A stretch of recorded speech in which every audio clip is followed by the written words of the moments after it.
All right, so this is our Pick 16 final data project. My name is Ryan Alvarez-Cohen. I'm Sonia Atleru. And I'm Madeline Byer. So to get started, part one, collecting character names and counts of our pseudocode. First thing we did was we saved a book's text file to our working directory. We then wrote code to open the text file and read it, and we saved the read version as a variable called data. Then, using regex, we searched through the data to select all occurrences of two consecutive capitalized words and saved that as a list called names2.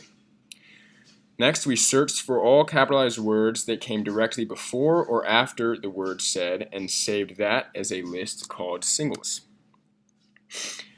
We then cross-referenced the names2 and singles lists by using a nested for loop to see if any of the singles words showed up as the first or last name in the names2 list. If they did, we made a new list of all the first and last names. In order to eradicate duplicate names in the list, we created a new list that was just a set of the original list. Then, we made a dictionary to count the number of times a first name was mentioned and the number of times a last name was mentioned in the book, and we called this single dictionary. We then made a dictionary to count the number of times the entire full name was mentioned in the text, and we called this full dictionary. Next, using a for loop, we created a new dictionary called name dictionary. It contains the full name of each character as the key and a list of the corresponding first name and last names as each key's value. We then created yet another dictionary called Final Dictionary that lists the characters' names as the key and the number of times the characters' names appeared in the text as its corresponding value. However, since the first name count and the last name count will also capture the times that the full name is mentioned in each case, such as when the first name and the last name appear right next to each other, we then had to subtract the number of times the full name was found in the text so that we were not double counting. So our final equation would be,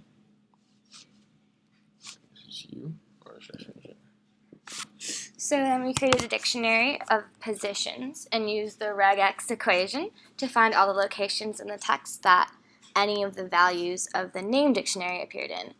We could iterate through the positions dictionary to create a dictionary called edge, whose key is a list of two character names that show up within 21 characters of each other in the text, and whose value is the number of times the two names appeared within this 21 character threshold. And then going back actually to our final equation here, we forgot to put that in the slides. The final equation was the number of times the first name was said plus the number of times the last name was said minus the number of times the full name, including both the first and last name, was said.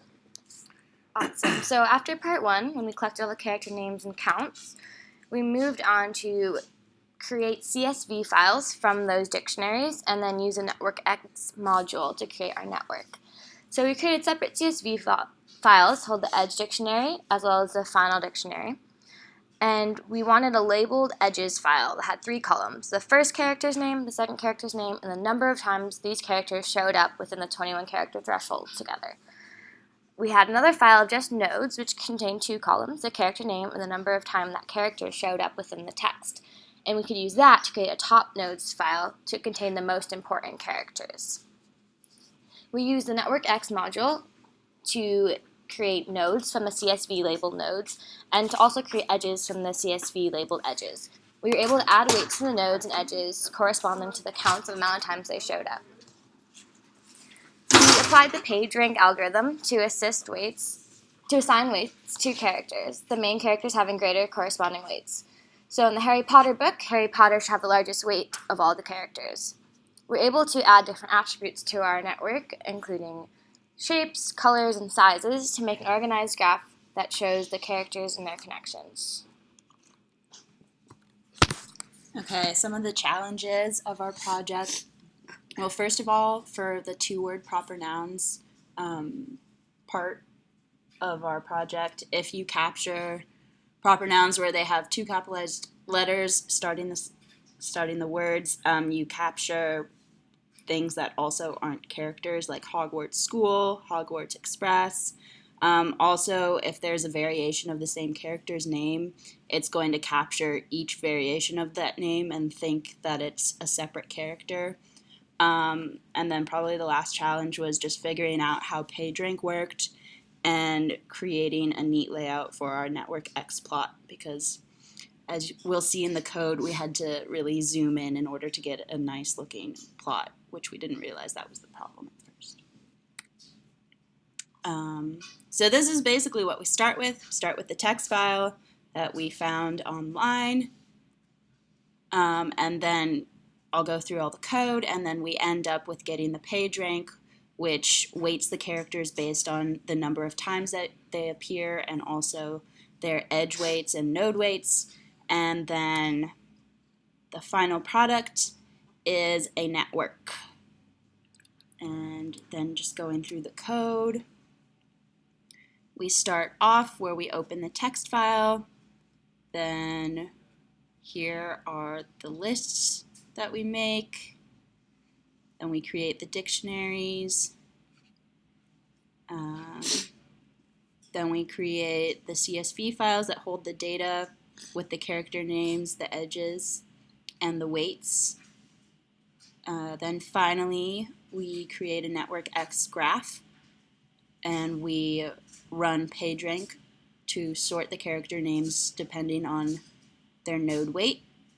And then we color the character nodes depending on what their weight is. So if they're not very important, they're going to be blue. If they're somewhat important, they're going to be yellow. And if they're very important, they're going to be red.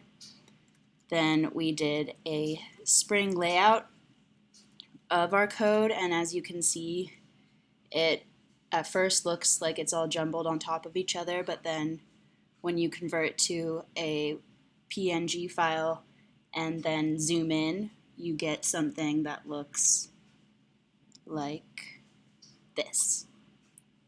And thanks so much for watching.